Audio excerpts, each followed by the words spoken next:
Hello दोस्तों, नमस्कार। स्वागत है आपका हमारे यूट्यूब चैनल उत्तराखंड जी के वेरी इजी ट्रिक्स में। और आज की इस वीडियो में दोस्तों हम बात करेंगे उत्तराखंड टेस्ट सीरीज पार्ट 117 के बारे में। और उत्तराखंड की ये टेस्ट सीरीज दोस्तों हमारी उत्तराखंड पोस्टमार्टम क्लासेस नाम से जानी जाती है, जिसमें हम अभी तक दोस्तों 116 पार्ट्स पढ़ चुके हैं। अगर आपने ये पुरानी वीडियोस दोस्तों नहीं देखी हुई हैं तो आप इन वीडियोस को ज़रूर देख लीजिएगा। आपके आगामी जितने भी एग्ज़ाम्स हैं सभी के लिए दोस्तों ये वीडियोस काफ़ी इंपॉर्टेंट हैं। इसी के साथ साथ दोस्तों अभी तक आपने हमारी एप्लीकेशन डाउनलोड नहीं करी हुई है तो प्ले स्टोर से आप हमारी एप्लीकेशन उत्तराखंड जी के वेरी इजी ट्रिक्स को भी जरूर डाउनलोड कर लीजिएगा। उस एप्लीकेशन में आपको उत्तराखंड और हिंदी का कंप्लीट कोर्स तथा साथ ही ऐसे ही प्रैक्टिस सेट आपको वहाँ पे एज ए प्रैक्टिस अटैम्प्ट करने के लिए मिलते हैं, तो आप वो एप्लीकेशन भी जरूर डाउनलोड कर लीजिएगा। चलिए शुरू करते हैं दोस्तों आज की इस वीडियो को। वीडियो पसंद आती है तो वीडियो को लाइक जरूर करें, कमेंट जरूर करें, अपने दोस्तों के साथ में भी जरूर शेयर करें। आज का हमारा पहला प्रश्न है दोस्तों, निम्न में से सुमेलित नहीं है। शेरवुड कॉलेज की स्थापना रैमजे के द्वारा करी गई थी। नैनीताल नगर पालिका का गठन रैमजे के कार्यकाल के दौरान हुआ था। दास प्रथा का अंत गोबान के द्वारा किया गया था। भारतीय राष्ट्रीय कांग्रेस का गठन एच.जी. रॉस द्वारा किया गया था। देखिए दोस्तों, शेरवुड कॉलेज की स्थापना हेनरी रैमजे के द्वारा की गई थी, या हेनरी रैमजे के कार्यकाल में की गई थी। कब? 1869 में। ठीक है। हेनरी रैमजे, जैसा कि आप लोगों को याद होगा दोस्तों, कौन से नंबर के कुमाऊं कमिश्नर थे? तो छठे नंबर के दोस्तों यह कुमाऊं कमिश्नर थे। और सर्वाधिक समय तक कुमाऊं कमिश्नर रहने का रिकॉर्ड भी हेनरी रैमजे के नाम ही है। सर्वाधिक लोकप्रिय कुमाऊं कमिश्नर या फिर कुमाऊं का बेताज बादशाह नाम से भी इन्हें जाना जाता है। और मूलतः यह स्कॉटलैंड के निवासी थे। और 1857 की जो क्रांति हुई थी दोस्तों, उस समय भी कुमाऊं कमिश्नर हमारे हेनरी रैमजे थे। और यह शेरवुड कॉलेज दोस्तों कहाँ स्थित है? नैनीताल में स्थित है। इसकी स्थापना 1869 में हुई थी हेनरी रैमजे के कार्यकाल के दौरान। ये बिल्कुल सही है दोस्तों। ठीक है। अगला है नैनीताल नगर पालिका का गठन। तो नैनीताल नगर पालिका का गठन कब हुआ था दोस्तों? ये हुआ था 3 अक्टूबर 1850 को। 3 अक्टूबर 1850 को दोस्तों नैनीताल नगर पालिका का गठन होता है। इस टाइम हमारे कुमाऊं कमिश्नर कौन होते हैं? इस टाइम पे कुमाऊं कमिश्नर होते हैं कौन दोस्तों? हमारा बैटन। कौन होते हैं इस टाइम पे कुमाऊं कमिश्नर? बैटन होता है, जो कि कौन से नंबर के कुमाऊं कमिश्नर थे दोस्तों? 5वें नंबर के कुमाऊं कमिश्नर थे। तो कौन सा आपका सुमेलित नहीं है? ऑप्शन नंबर बी आपका सुमेलित नहीं है। ठीक है। बाकी दास प्रथा का अंत दोस्तों गोबान के द्वारा किया गया था। बिल्कुल सही है। देखिए दोस्तों, 3 प्रश्न बनते हैं कि बच्चों के विक्रय या बच्चों के अवैध विक्रय पर किस कमिश्नर द्वारा रोक लगाई गई थी, या बच्चों का जो क्रय विक्रय था उस पर रोक लगाने वाला कमिश्नर कौन था? वो था दोस्तों कौन? ई गार्डनर, जो कि प्रथम कुमाऊं कमिश्नर था। दूसरा प्रश्न बनता है दोस्तों कि पत्नी के विक्रय तथा विधवा को अपने पति या परिवार के द्वारा निकाले जाने की प्रथा या बेचे जाने की प्रथा को किसने समाप्त किया था, या जार प्रथा का अंत किसने किया था? वह किया था कमिश्नर ट्रेल ने। और तीसरा प्रश्न आता है दोस्तों कि दास विक्रय प्रथा पर प्रतिबंध किसके द्वारा लगाया गया था? तो दास विक्रय प्रथा पर प्रतिबंध लगाया था दोस्तों, या दास विक्रय प्रथा को किसने बंद किया था? वह किया था कमिश्नर गोबान ने। और कमिश्नर गोबान दोस्तों तीसरे नंबर के कुमाऊं कमिश्नर थे। 1837 में इन्होंने दास विक्रय प्रथा पर प्रतिबंध लगाया था। ये भी सही है। ठीक है। अगला है भारतीय राष्ट्रीय कांग्रेस का गठन। दोस्तों आपको बताइए 28 दिसंबर 1885 को भारतीय राष्ट्रीय कांग्रेस का गठन होता है। किसके द्वारा किया जाता है? ए.ओ. ह्यूम के द्वारा किया जाता है। किसके द्वारा? ए.ओ. ह्यूम के द्वारा किया जाता है। तो कौन सा सुमेलित नहीं है? 2 ऑप्शन दोस्तों इसमें सुमेलित नहीं है। नैनीताल नगर पालिका का गठन और भारतीय राष्ट्रीय कांग्रेस का गठन। राष्ट्रीय कांग्रेस का गठन या संस्थापक के रूप में किससे जाना जाता है दोस्तों? यह जाना जाता है ए.ओ. ह्यूम को। ठीक है। ए.ओ. ह्यूम को जाना जाता है। और नैनीताल नगर पालिका का गठन रैमजे के समय पे ना होकर किसके समय पे हुआ था दोस्तों? यह हुआ था दोस्तों हमारा किसके समय पे? बैटन के समय पर। अगले प्रश्न की दोस्तों यहाँ पर हम बात करते हैं। और सभी कुमाऊं कमिश्नरों के ऊपर दोस्तों मैं एक वीडियो बना चुका हूँ शॉर्ट में। ठीक है। आप सर्च करिएगा उत्तराखंड के कुमाऊं कमिश्नर बाई उत्तराखंड जी के वेरी इजी ट्रिक्स, या उत्तराखंड ब्रिटिश शासन बाई उत्तराखंड जी के वेरी इजी ट्रिक्स। वो आपको वीडियो मिलेगी। सारी वीडियो देख लीजिए, डिटेल्स में देख लीजिएगा।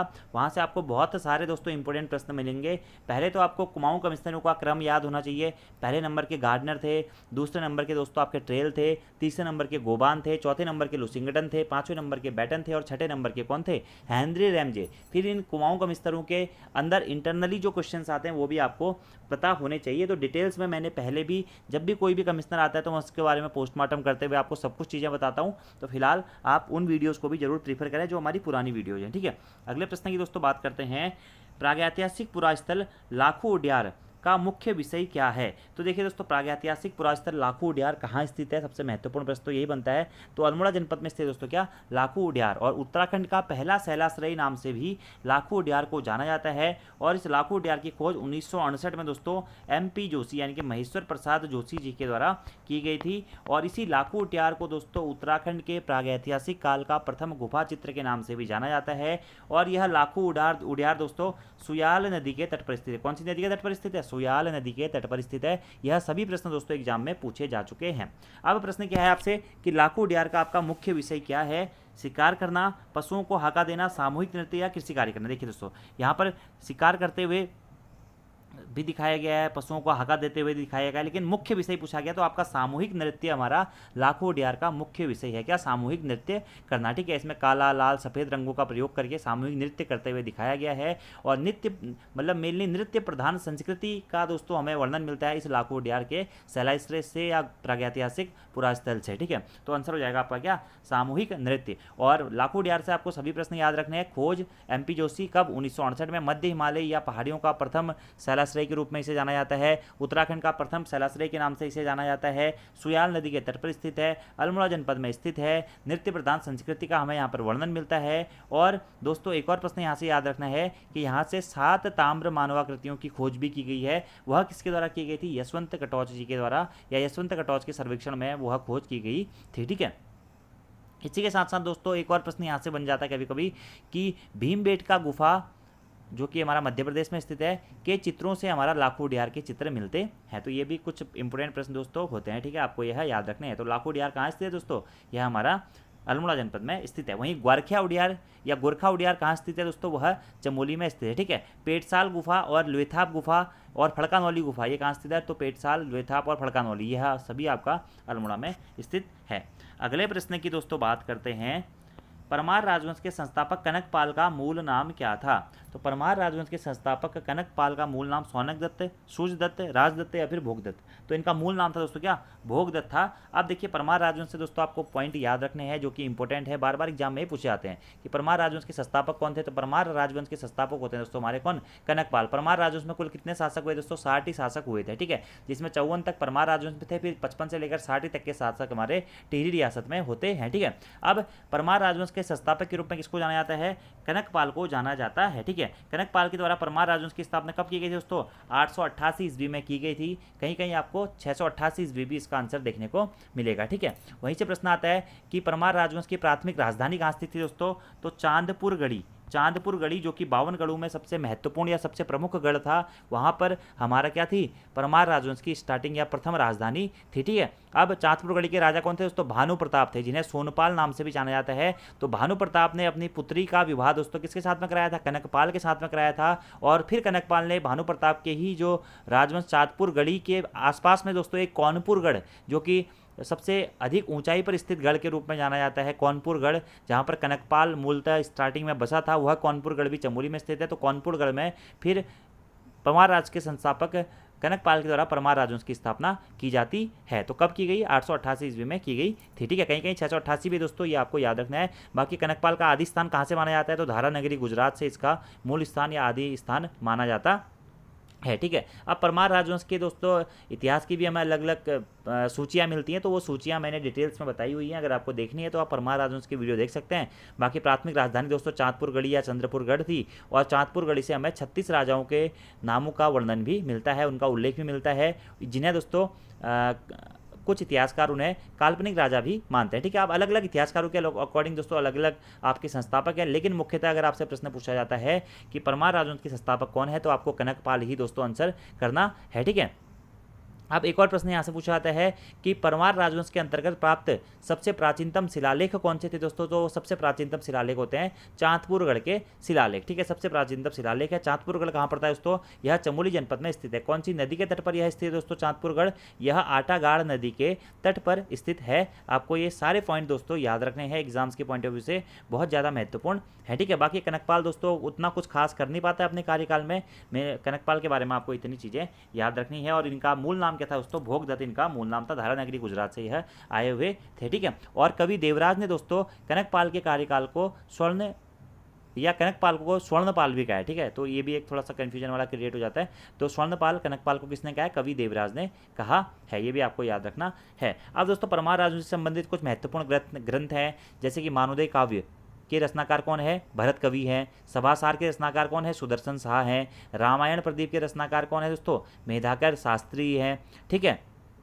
इसी के साथ साथ में चाँद गढ़वाल जाति प्रकाश के रचनाकार कौन है दोस्तों, बालकृष्ण भट्ट शास्त्री जी हैं। गढ़वाल राज्ञा वंशावली के रचनाकार कौन है, कवि देवराज जी हैं। तो इस प्रकार के प्रश्न दोस्तों आपको याद रखने हैं, जो कि एग्जाम्स के पॉइंट ऑफ व्यू से आपके महत्वपूर्ण होते हैं, ठीक है। और परमार राजवंश के इतिहास में प्रथम ऐतिहासिक ग्रंथ के नाम से भी मानवोदय काव्य को ही जाना जाता है, जो कि भरत कवि के द्वारा लिखा गया था, ठीक है। अगले प्रश्न की बात करते हैं दोस्तों कि ब्राह्मणों पर कुसही नामक कर लगाने वाला गोरखा सूबेदार निम्न में से कौन था, जोगामल्ल शाह, बम शाह, नर बहादुर शाह या फिर अमर सिंह थापा। तो दोस्तों ब्राह्मणों पर देखिए कुसही नामक कर किस पर लगता है, ब्राह्मणों पर लगता है। आपको याद रखना है किसके द्वारा लगाया गया था, यह लगाया गया दोस्तों बम शाह के द्वारा, बम शाह चौतरिया के द्वारा दोस्तों ब्राह्मणों पर कुसही नामक कर लगाया गया था। इसका पूरा नाम क्या था, बम शाह चौतरिया। अब दोस्तों देखिए आपको बताइए गोरखों के द्वारा कुमाऊं पर आक्रमण किया जाता है कब, 1790 में प्रथम बार हवालाबाग का युद्ध होता है और चंद राजवंश के अंतिम शासक जो होते हैं महेंद्र चंद की इस युद्ध में मृत्यु हो जाती है। उसके बाद में गोरखे 1790 से लेकर 1815 तक कुमाऊं में शासन करते हैं। गोरखों का गढ़वाल में प्रथम आक्रमण कब होता है, 1791 में गोरखों का प्रथम बार गढ़वाल में आक्रमण होता है। उसके एक वर्ष के बाद में लंगूरगढ़ की संधि होती है 1792 में।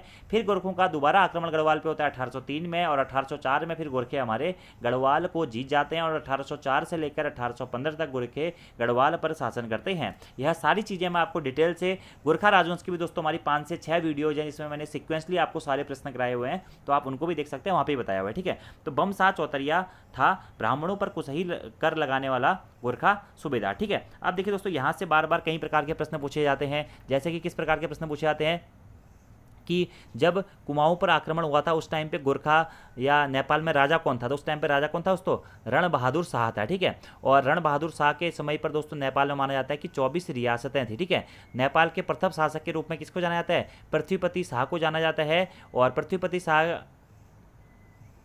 के बाद में दोस्तों सिंह प्रताप सिंह एक शासक बनते हैं। फिर तीसरे राजा होते हैं नेपाल के कौन, रण बहादुर शाह। और इन्हीं रण बहादुर शाह के समय पर दोस्तों गोरखों के द्वारा कुमाऊं पर आक्रमण किया गया था 1790 में। ये प्रश्न भी आपको डायरेक्टली याद रखना है, ठीक है। और जब गढ़वाल पर आक्रमण किया था उस टाइम पे शासक कौन थे, 1803 में, वो तब थे दोस्तों कौन, गीवार्ण युद्ध कौन, गीवार्ण युद्ध विक्रम शाह थे, ठीक है। तो इस प्रकार के प्रश्न एग्जाम में पूछे जाते हैं। अब यहीं से दोस्तों एक प्रश्न पूछा जाता है कि उत्तराखंड में गोरखाओं का पहला सूबा या प्रशासक कौन था। तो उत्तराखंड में गोरखाओं का पहला सूबा या प्रशासक कौन था दोस्तों, जोगामल्ल शाह था। यह प्रश्न बहुत बार एग्जाम में पूछा गया है। और गोरखाओं की तरफ से प्रथम भूमि बंदोबस्त कुमाऊं में किसके द्वारा कराया गया था, यह भी जोगामल्ल शाह के द्वारा ही करवाया गया था, ठीक है। 1791-92 में यह दोस्तों क्या होता है, कुमाऊं का पहला सूबा बनता है, ठीक है। अब यहीं से दोस्तों दूसरा प्रश्न आता है कि उत्तराखंड का या कुमाऊं का अंतिम सूबा किसे कहा जाता है। तो बम शाह चौतरिया को दोस्तों कुमाऊं के अंतिम सूबा के रूप में जाना जाता है और यह 2 बार सूबा बना था। ब्राह्मणों पर कुसही नामक कर भी बम शाह चौतरिया के द्वारा ही लगाया गया था। और अल्मोड़ा से नेपाल तक प्रति हफ्ते डाक पहुंचाने के लिए डाक चौकियां भी दोस्तों बम शाह चौतरिया के द्वारा बनवाई गई थी, ठीक है। और गोरखे के मतलब जो गोरखे के प्रतिनिधि थे या गोरखाओं के प्रतिनिधि उत्तराखंड में जो शासन करते थे उन्हें क्या कहा जाता था, तो उन्हें सुब्बा या सूबेदार कहा जाता है। जैसे हम जोगामल्ल शाह पढ़ते हैं, इसे प्रथम सुब्बा या प्रशासक कहते हैं और अंतिम सुब्बा किसे कहते हैं, बम शाह चौतरिया को कहते हैं। यह सभी पॉइंट दोस्तों आपको याद रखने हैं। बाकी कुछ प्रश्न ऐसे भी बनते हैं जैसे कि गोरखाओं के शोषण या दमन के मुख्य आधार क्या थे, तो दास ताकर या बेगार दोस्तों हमारे क्या थे, गोरखाओं के शोषण या दमन के मुख्य आधार माने जाते हैं। गोरखाओं के बारे में शासन प्रशासन की बात करें तो सुब्बा सबसे बड़ा पद होता था, उसके बाद में नायब सुब्बा होता था, फिर सूबेदार होता था, फिर फौजदार होता था, फिर विचारी होता था, ठीक है। विचारी क्या होता था, न्याय करने वाला अधिकारी विचारी कहलाता था, ठीक है। दीवान को सूबेदार कहते थे, ठीक है। सबसे बड़ा पद क्या होता था, सुब्बा का सबसे बड़ा पद होता था, आप लोगों ने सुना भी होगा, जोगामल्ल शाह हो गया, काजी नरसाही हो गया, अजब सिंह थापा हो गया, अमर सिंह थापा हो गया। तो इस प्रकार के प्रश्न भी एग्जाम में कई बार बीच बीच में पूछे जाते हैं। तो इसको डिटेल्स में अगर आपको समझना है तो आप हमारी वीडियो देख सकते हैं, ठीक है। वहीं दोस्तों आपसे पूछा जाएगा कि गढ़वाल का पहला सूबा या गोरखा प्रशासक वो कौन बना था। तो गढ़वाल का पहला सूबा बनता है दोस्तों कौन, अमर सिंह थापा, ठीक है, अमर सिंह थापा।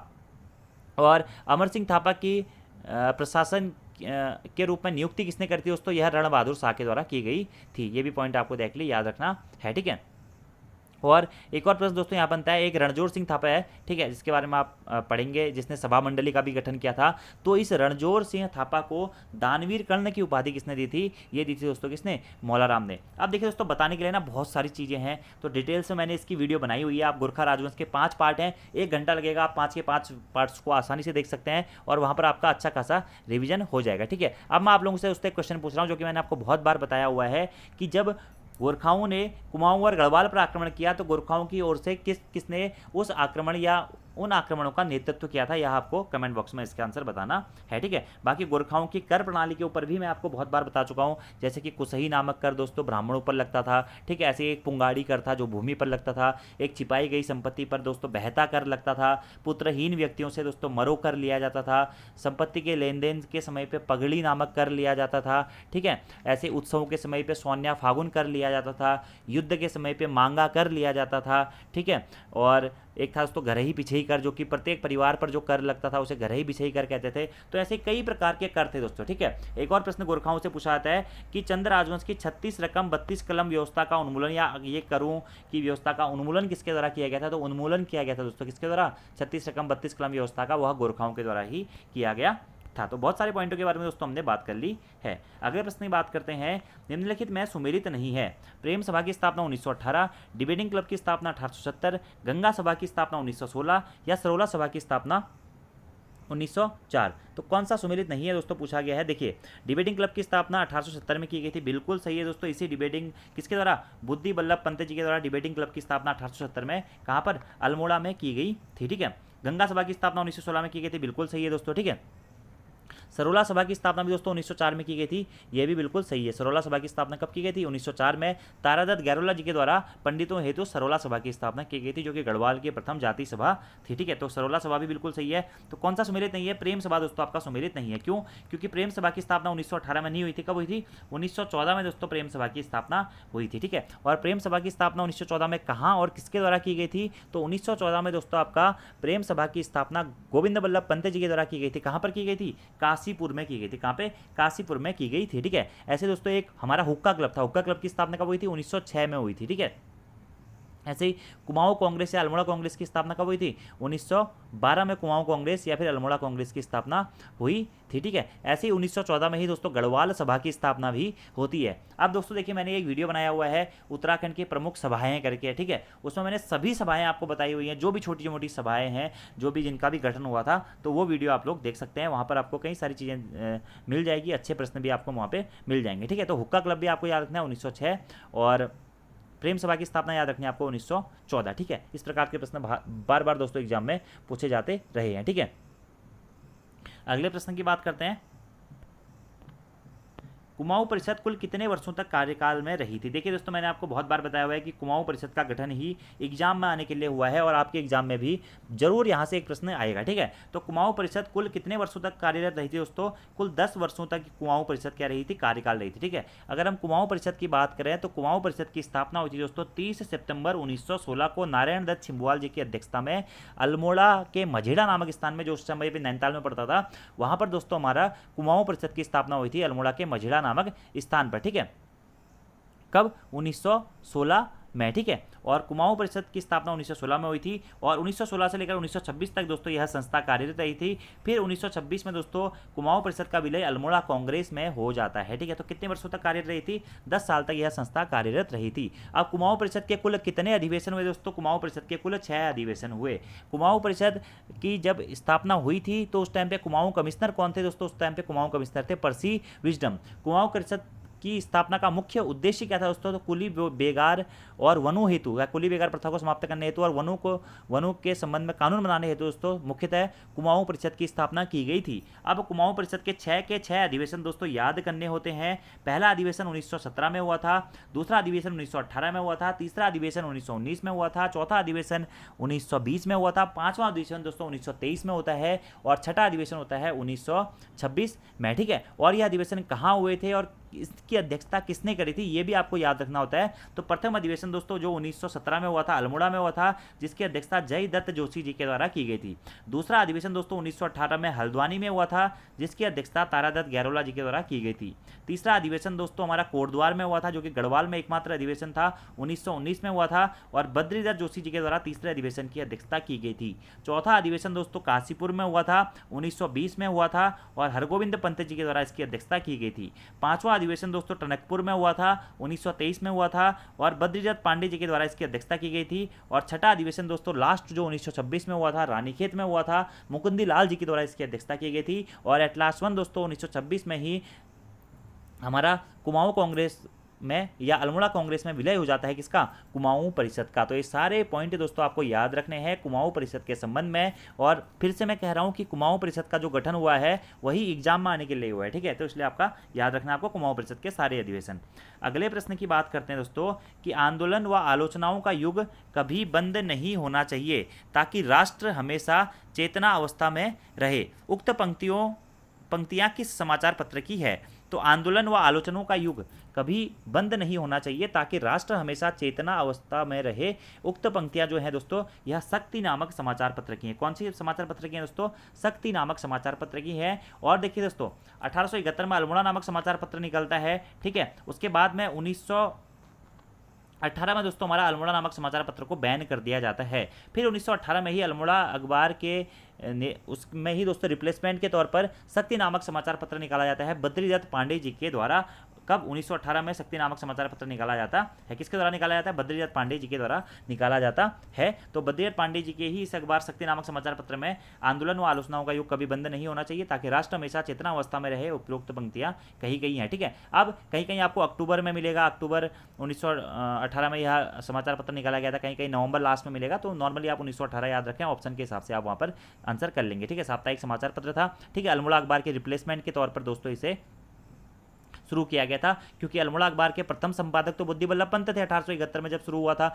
1913 से 18 तक उसके संपादक बद्रीदत्त पांडे जी थे, ठीक है। फिर लोमस के ऊपर टिप्पणी करने के कारण लोमस के द्वारा 1918 में तानाशाही के कारण यह अखबार बंद करा दिया जाता है। फिर इसी के रिप्लेसमेंट के तौर पर दोस्तों 1918 में शक्ति नामक साप्ताहिक समाचार पत्र की शुरुआत होती है। कब से शुरुआत हुआ था, 1918, किसके द्वारा, बद्रीदत्त पांडे जी के द्वारा। अल्मोड़ा अखबार की बात करें तो 1871 में सबसे पहले निकाला गया था दोस्तों अल्मोड़ा से, और किसके द्वारा निकाला गया था, बुद्धि बल्लभ पंत जी के द्वारा निकाला गया था, ठीक है। स्वाधीनता प्रजा समाचार पत्र की बात करें दोस्तों तो 1930 में इसे भी निकाला गया था, ठीक है, और विक्रम मोहन जोशी जी के द्वारा इसे निकाला गया था, ठीक है। और भगत सिंह की फांसी पर लेख लिखने वाला उत्तराखंड का एकमात्र समाचार पत्र था स्वाधीनता प्रजा समाचार पत्र, ठीक है। ऐसे पुरुषार्थ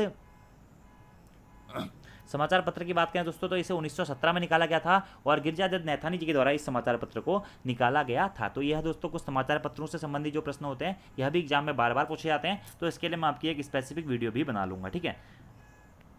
अगले प्रश्न की बात करते हैं कि चंपावत के बालेश्वर मंदिर से प्राप्त अभिलेख किस शासक से संबंधित है, ठीक है। तो दोस्तों हमें जो क्रांचल देव के आक्रमण की जानकारी मिलती है कि 1223 में क्रांचल देव के द्वारा उत्तराखंड पर आक्रमण किया गया था, यह मिलती है चंपावत के बालेश्वर मंदिर में स्थित दानपत्र से, ठीक है। तो क्रांचल देव के आक्रमण की जानकारी हमें 1223 में जो क्रांचल देव ने आक्रमण किया था कुमाऊं पर या गढ़वाल के क्षेत्रों पर, तो इसकी जानकारी हमें मिलती है किससे, बालेश्वर मंदिर में जो दानपत्र है वहां से, ठीक है। तो चंपावत के बालेश्वर मंदिर से प्राप्त अभिलेख किस शासक से संबंधित है, तो यह दोस्तों क्रांचल देव से संबंधित है। और क्रांचल देव ने आक्रमण कब किया था दोस्तों, 1223 में किया था। और वहीं अशोक चल ने कब आक्रमण किया था, अशोक चल ने आक्रमण किया था 1191 में। ये दोनों प्रश्न दोस्तों आपको याद रखने होते हैं। अब बालेश्वर मंदिर की बात करें दोस्तों, कहाँ स्थित है बालेश्वर मंदिर, यह चंपावत जनपद में स्थित है।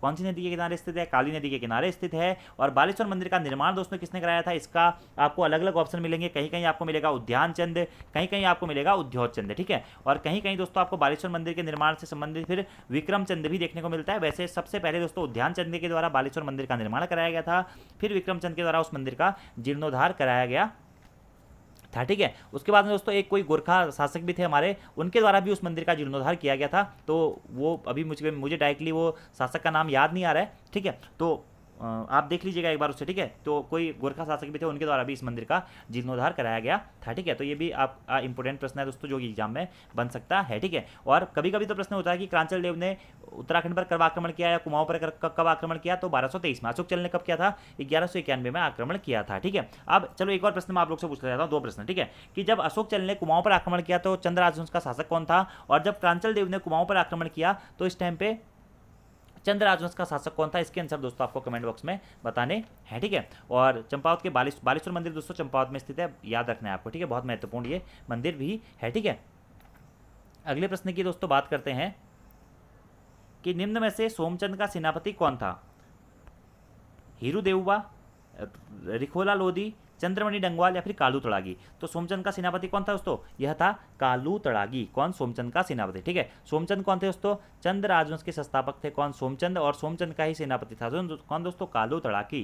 चंद्र राजवंश की प्राथमिक राजधानी दोस्तों कहाँ थी, तो चंद्र राजवंश की प्राथमिक राजधानी दोस्तों कहाँ पे थी हमारी, चंपावत में चंद्र राजवंश की प्राथमिक राजधानी थी। यह प्रश्न भी आपको डायरेक्टली नोट डाउन करना है, ठीक है। हाँ, और वो चंपावत स्थित जो बालेश्वर मंदिर है दोस्तों, वह उसका जीर्णोद्धार करने का जो श्रेय है वह महावीर थापा को भी जाता है 1796 में, ठीक है। तो महावीर थापा भी आपको याद रखना है, ठीक है, क्योंकि ये प्रश्न दोस्तों इंपॉर्टेंट है बालेश्वर मंदिर के संबंध में, इसलिए मैंने आपको बता दिया है, ठीक है। बाकी डिटेल्स में, इतिहास में मैं आपको ये सभी चीज़ें बहुत बार बता चुका हूँ। तो चंद्र राजवंश के संस्थापक के रूप में सोमचंद को जाना जाता है, और उसका सेनापति था कौन दोस्तों, कालू तड़ागी, ठीक है। और सोमचंद के द्वारा ही इसको शिव का उपासक माना जाता है। इसके द्वारा चंपावत में सुइयों का किला बनाया जाता है, सुई का किला बनाया जाता है, इसे हम राजबुंगा किला भी कहते हैं, या राजबुंगा किला कहाँ स्थित है, चंपावत में स्थित है। इसका निर्माण भी सोमचंद के द्वारा ही किया गया था। सोमचंद के द्वारा सर्वप्रथम 4 किलेदार दोस्तों नियुक्त किए गए थे, कार्की, बोरा, तड़ागी और चौधरी, ठीक है। सोमचंद ने ही दोस्तों दोणकोट के राजा को परास्त किया था, ठीक है, जिसमें उसका सेनापति कौन था, कालू तड़ागी था। सोमचंद ने ही मेहराओं को मंत्री और फरतियालों को सेनापति बनाया था। सोमचंद ने दोस्तों चाराल व्यवस्था शुरू करी थी। चौधरी, कार्की, तड़ागी, बोरा, इन लोगों की नियुक्ति करी थी अपने राज्य के चारों ओर, ठीक है। बूढ़ाओं और सयानाओं की नियुक्ति भी सोमचंद के द्वारा सबसे पहले की गई थी। वैश्यों और शूद्रों को पौरी 15 विश्वा भी सोमचंद के कार्यकाल में सबसे पहले कहा गया था। कुमाऊं में पंचायती राज व्यवस्था की शुरुआत भी दोस्तों सोमचंद के द्वारा ही की गई थी।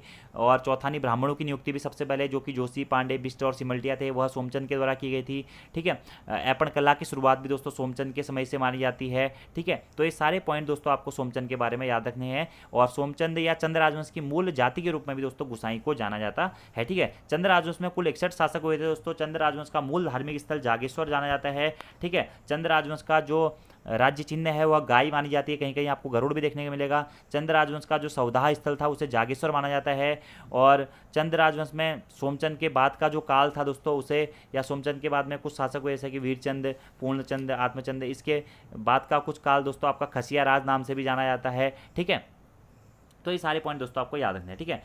बाकी रिखोला लोधी किसका सेनापति था दोस्तों, यह था जो रिखोला लोधी था यह आपका पृथ्वीपति शाह के पिताजी कौन थे, ये था रिखोला लोधी दोस्तों। नॉर्मली आप याद रख सकते हैं, अभी मुझे नाम याद नहीं आ रहा है।